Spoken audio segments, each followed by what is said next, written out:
Welkom bij Extra Journaal, nieuws uit Curaçao, vers van de pers.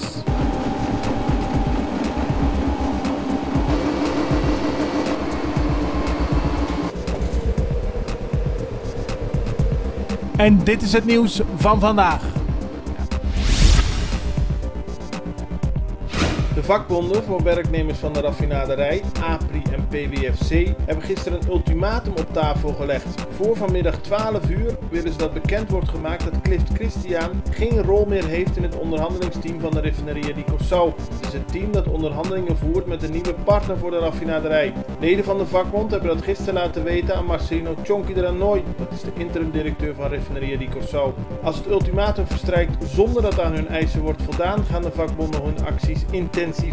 Volgens hen moet Erokova de plaats innemen van Clift Christiaan. Greentown heeft laten weten dat ze op geen enkele manier bezig zijn om gesprekken te voeren om op die manier de raffinaderij te sluiten. Niet met de minister-president, niet met Clift Christiaan en niet met bedrijven die interesse hebben om de raffinaderij over te nemen. Dat heeft het bedrijf laten weten nadat er op sociale media allerlei beschuldigingen werden geuit dat zij een actieve rol zouden spelen om de raffinaderij te sluiten.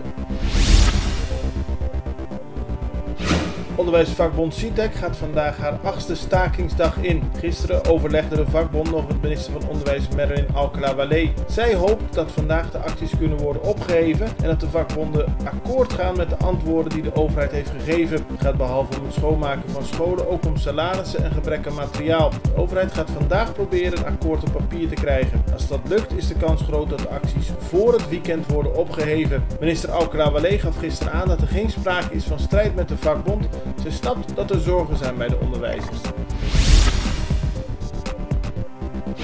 De Rotterdamse politie zoekt op Curaçao naar de dader van een schietpartij in Rotterdam-Katendrecht op 28 oktober vorig jaar. Bij die schietpartij op de Rechthuislaan werd de 32-jarige Dairon Alberto doodgeschoten. Rechercheurs hebben een tip gekregen dat de daders of een van de daders naar Curaçao is gevlucht. Daarom wordt het onderzoek uitgebreid naar de Antillen. Dairon stond op de nacht van de schietpartij met wat vrienden op straat toen er nog onbekende schutter met een getrokken vuurwapen op hen afkwam. Op camerabeelden is te zien hoe Dairon, door vrienden Dayo genoemd, nog probeerde te vluchten voor zijn belager.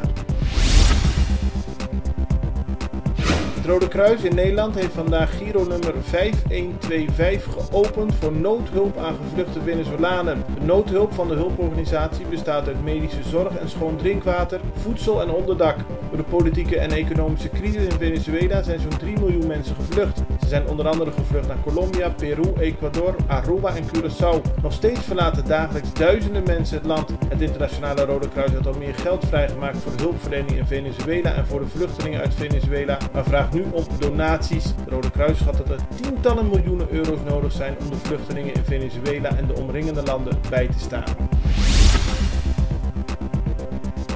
De eerste vrachtwagens met Amerikaanse humanitaire hulp voor de bevolking van Venezuela zijn aangekomen in de Colombiaanse grensstad Cúcuta. Op de televisie is te zien hoe vrachtwagens zich naar een brug aan de grens begeven die nog steeds geblokkeerd is door een tankwagen en 2 containers. Die zijn daar neergezet door het Venezolaanse regime. De vrachtwagens vervoeren 100 ton voedsel en geneesmiddelen. De Amerikaanse vertegenwoordigers willen met Juan Guaidó, de zelf uitgeroepen interim-president, overleggen over hoe de hulp de grens over kan.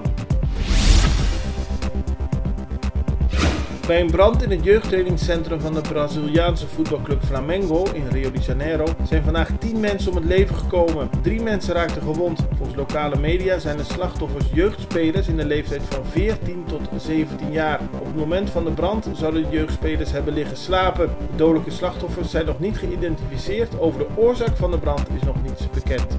Dit was Extra Journaal met nieuws uit Curaçao in het Nederlands elke doordeweekse dag. Tot de volgende keer.